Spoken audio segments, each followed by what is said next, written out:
ಹೌದಲ್ಲ sir? So ಪವಾಡ ಬಗ್ಗೆ ನನಗೆ ಅಷ್ಟು ಇದಿಲ್ಲ. ಇಟ್ ಮೀನ್ಸ್ ಅಸಾಧ್ಯವಾದದ್ದು ಸಾಧ್ಯವಾಗ್ಲಿಕ್ಕೆ ಕಾರಣ ಸಿಗುತ್ತಲ್ಲ. ಅದ್ಭುತ.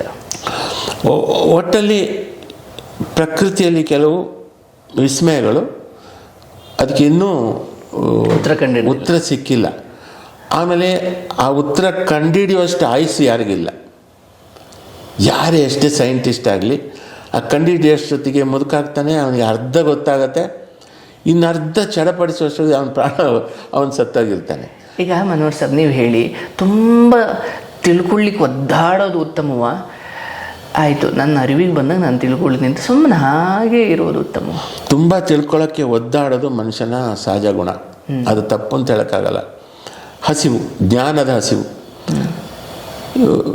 ಕೊನೆಗೆ ಅನುಭವ ಆದಾಗ ಅವನಿಗೆ ನೀವು ಹೇಳಿದ ಇಷ್ಟೇ ಪ್ರಪಂಚ, ನನಗೆ ಎಷ್ಟು ಪ್ರಾಪ್ತಿಯೋ ಅಷ್ಟೇ ನನಗೆ ಸಿಗೋದು, ನಾನು ಏನೇ ಪ್ರಯತ್ನ ಮಾಡಿದರೂ ಅದು ನನಗೆ ಸಿಗಲ್ಲ. ತುಂಬ ಪ್ರಯತ್ನ ಮಾಡ್ತಾನೆ ಅವನು, ಒಂದು ವಸ್ತು, ಒಂದು ವ್ಯಕ್ತಿ ಪಡೆಯೋಕ್ಕೆ ತುಂಬ ಪ್ರಯತ್ನ ಮಾಡ್ತಾನೆ. ಒಂದು ಸ್ಥಾನ, ಒಂದು ಯೋಗ್ಯತೆ, ಅದು ಪಡೆಯೋಕ್ಕೆ ಎಲ್ಲ ಪ್ರಯತ್ನ ಮಾಡ್ತಾನೇ ಇರ್ತಾನೆ. ಕೊನೆಗೆ ಇವನಿಗೆ ಇಷ್ಟೇ ಸಿಕ್ಕಿದ್ದು ಒಂದು ಹಂತದಲ್ಲಿ ಅವನಿಗೆ ಅರ್ಥ ಆಗುತ್ತೆ, ನನಗಿಷ್ಟೇ ಸಿಕ್ಕಿದ್ದು, ನನ್ನ ಇಲ್ಲಿ ಇಷ್ಟೇ, ನನ್ನ ನೋಡಿ ಈ ಹಣೆ ಬರಹ ಅಂತಾರಲ್ಲ, ನಾವು ಕಂಪ್ಯೂಟ್ರಲ್ಲಿ ನಾವು ಮಾನಿಟ್ರ್ ನೋಡ್ತೀವಲ್ಲ, ಈ ಮಾನಿಟ್ರ್ ಇದು ನಮ್ಮ ಹಣೆ, ಪ್ರತಿಯೊಬ್ಬರ ಹಣೆ, ಇದು ಕೂಡ ಹಣೆ ಬರಹ ಅಂತಂದರೆ ಅದು ಮಾನಿಟ್ರ್. ಅದನ್ನು ಓದುವ ಶಕ್ತಿ ನಾವು ಗಳಿಸ್ಕೋಬೇಕಷ್ಟೆ. ನಮ್ಮ ಹಣೆ ಬರಹ ನಮಗೆ ತುಂಬ ಅನುಭವದಿಂದ ಸಿಗುತ್ತೆ, ಅದು ಸಿಗುತ್ತೆ. ಓಕೆ. ಯಾಕಂದರೆ ಇಷ್ಟು ಅನುಭವ ಆದ ಮೇಲೆ ಒಂದು ಲೆಕ್ಕಾಚಾರ ಇರುತ್ತೆ, ನಾನು ಈ ಥರ ಮಾಡಿದ್ದಕ್ಕೆ ಹೀಗಾಯಿತು, ನಾನು ಮುಂದೆ ಈ ಥರ ಮಾಡಿದ್ರೆ ಹೀಗಾಗತ್ತೆ. ಅಷ್ಟು ಗೊತ್ತಾಗಲಿಲ್ಲ ಅಂದರೆ ಅವನು ಅನುಭವದ ವ್ಯರ್ಥ ಆಗುತ್ತೆ, ಮೂರ್ಖ ಆಗ್ತಾನೆ. ಪಕ್ವತೆ ಓದಿದ್ರಿಂದಲೂ ಬರ್ಬೋದು, ಎಲ್ಲ ನೋಡಿದ್ರಿಂದ, ಕೇಳಿದ್ರಿಂದ. ನೀವು ಹೇಳಿದಂಗೆ ಸ್ವತಃ ತಮ್ಮ ಜೀವನವನ್ನೇ ಅವಲೋಕನ ಮಾಡಿದ್ರೆ ಅದು ಯಾವ ಗ್ರಂಥಕ್ಕಿಂತ ಹೆಚ್ಚು ಕಡಿಮೆ ಏನಿಲ್ಲ. ಹೌದು ನೋಡಿ, ಅದ್ಭುತವಾದದ್ದು.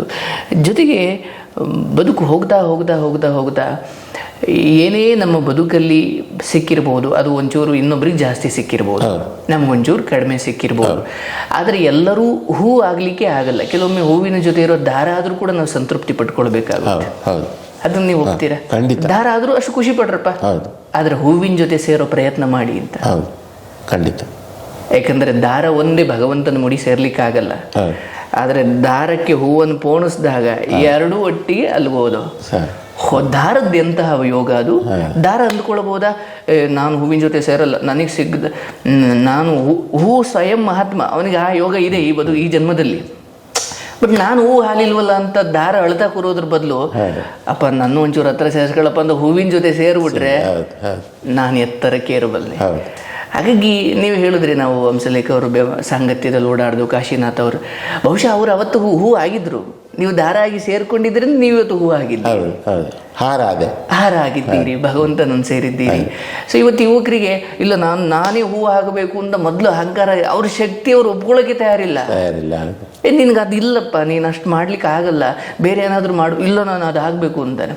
ಬಟ್ ಒಂದು ಹಂತ ಮೀರೋದ್ಮೇಲೆ ನಾನು ಇಡೀ ಜೀವನ ಯಾವ್ದು ನನ್ನಿಂದ ಆಗಲಿಲ್ವೋ ಅದಕ್ಕೂ ಒದ್ದಾಡ್ತಾನೆ ಕಳೆದು ಬಿಟ್ಟೆ. ಎಷ್ಟು ಚಂದದ ಬದುಕು. ನಮ್ಮ ಮಿತಿಯನ್ನು ನಾವು ಅರ್ಥ ಮಾಡ್ಕೋಬೇಕು, ಒಪ್ಕೊಳ್ಬೇಕು. ನಮ್ಮ ಮಿತಿಯನ್ನು ಒಪ್ಕೊಂಡು ಇದು ನಂದಲ್ಲ, ನಾನು ಮಾಡಬಾರ್ದು. ಉದಾಹರಣೆಗೆ ಹಾಡೋದು, ನಾನು ಎಂತೆಂಥ ಟ್ಯೂನ್ ನಾನು ಕ್ರಿಯೇಟ್ ಮಾಡುವಷ್ಟು ನನಗೆ ಸರಸ್ವತಿ ಅನುಗ್ರಹ ಕೊಟ್ಟಿದ್ದಾಳೆ.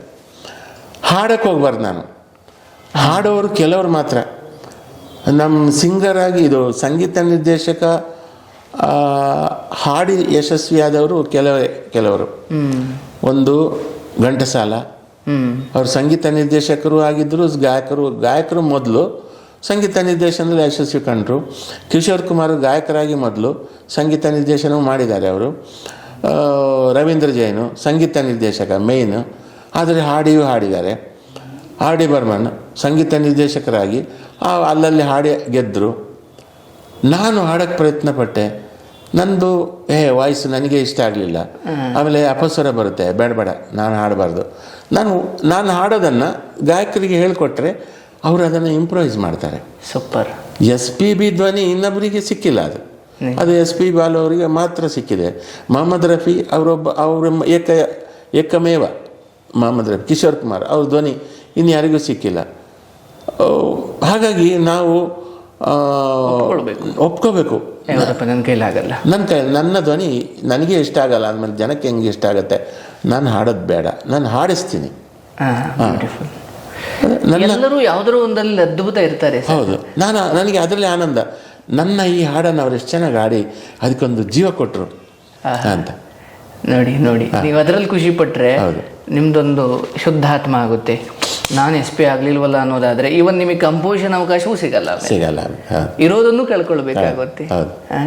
ಅದ್ಭುತ ಸರ್. ಅಂದರೆ ನೋಡಿ, ನೀವು ಆಧ್ಯಾತ್ಮಿಕವಾಗಿ ಅದು ಎಷ್ಟು ಆಳಕ್ಕೆ ಹೋದ್ರಿ ಅಂದರೆ, ಮೂರ್ತಿ ಪೂಜೆ ಬಗ್ಗೆ ಬಹಳ ವಿವರವಾಗಿ ಹೇಳಿದ್ರಿ, ದೇವಸ್ಥಾನಕ್ಕೆ ಯಾಕೆ ಹೋಗಬೇಕು ಅನ್ನೋದ್ರ ವಿವರಣೆ ಹೇಳಿದ್ರಿ, ಮತ್ತು ಬೇರೆ ಧರ್ಮದಲ್ಲಿ ನಿರಾಕಾರ ಇರಬಹುದು, ಆದರೆ ಅದೂ ತಪ್ಪಲ್ಲ, ಇದೂ ತಪ್ಪಲ್ಲ, ಮೂಲವಾಗಿ ಅದು ನಿರಾಕಾರವೇ ಸತ್ಯ.